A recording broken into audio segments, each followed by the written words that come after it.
The provincial elections are, of course, one of the hallmark events of 2008 or possibly January 2009. Right. To what extent do you think that the Iraqi police forces generally, both the national police and the Iraqi police, are expecting to take responsibility for securing the elections, particularly within cities, and to what extent are they involved in protecting parties or political interests during those elections? Right. Well, I mean, they're very clearly taking their responsibility seriously. The leader of the national effort to secure the elections is Deputy Minister Iden, who's the Deputy Minister for Forces for the Ministry of Interior.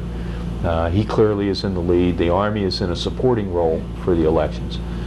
They've already issued their plans to the provincial directors of police. They know how they're going to secure the polling stations and so forth.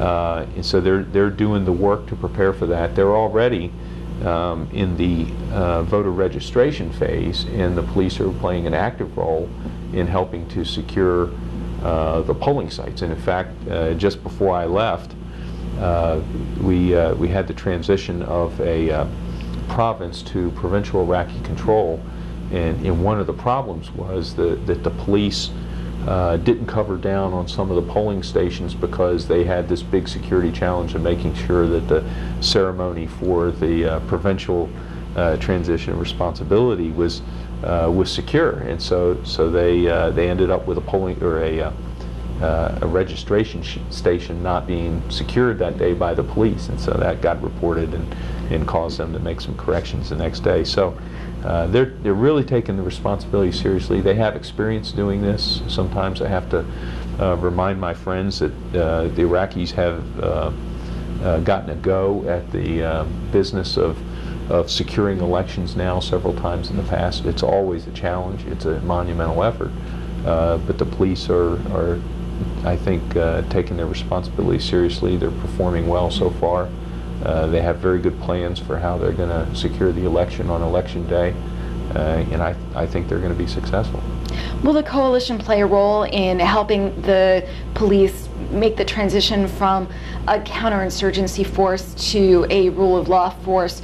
Will the coalition participate in teaching forensic skills, for example, to the police and integrating that process into the nascent legal process within Iraq?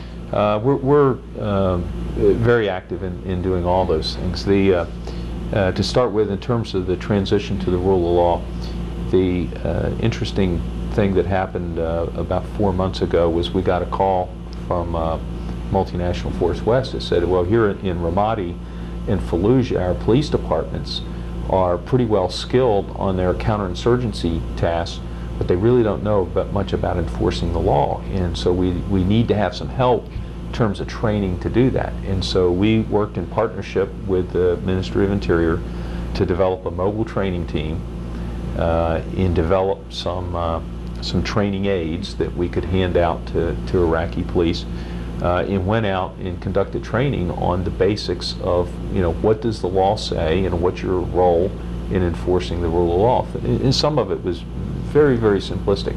How do you get an arrest warrant? How do you get a search warrant? What's the mechanic that you go through in order to do these basic legal functions? And so we went out there with the Iraqi partners and we did some training for those forces up in Kirkuk, where there are no longer any military forces in the city, the same sort of thing.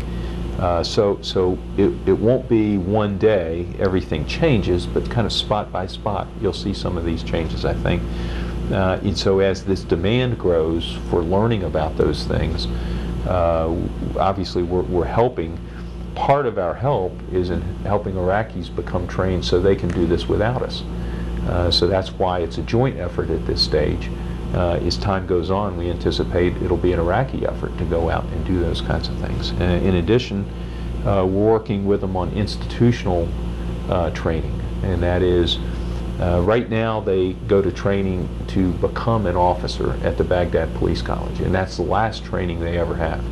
So we're helping them develop more advanced training courses for more senior folks, people at the captain level, at the colonel level, and so forth, in order to professionalize their force in these rule of law issues. And so we'll see this this coming year, those will be implemented, and I think you'll see significant changes there. In terms of forensics, we're actively helping in partnership with some other people. The UK CivPol are our primary partners in doing that. But developing the forensics capability is part of the equation. The other part is in educating the judiciary in order for judges to understand, what kind of forensics evidence is there, how reliable is it, and why should I use this in a court of law. Interestingly, the tradition in Iraq, like in a lot of the countries in the region, is that they have a confessional-based judicial system, and that is, in court, there are only a couple things that sort of count.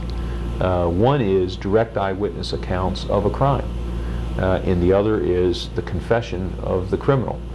And those two things drive this confessional-based system, which is, in my mind, unhealthy, especially in any society, but especially in democratic society. And the reason it's unhealthy is because people go to great lengths to include all kinds of bad behavior in order to get a confession. So if you're going to take that off the table as being a primary motivator at the abuse of human rights, then you have to have some other method to take people to court and to prove their guilt. And so this business of forensics evidence being used in court is extremely important if you are going to graduate to an evidentiary-based judicial system that promotes human rights and tries to make sure that people are treated fairly by their police forces.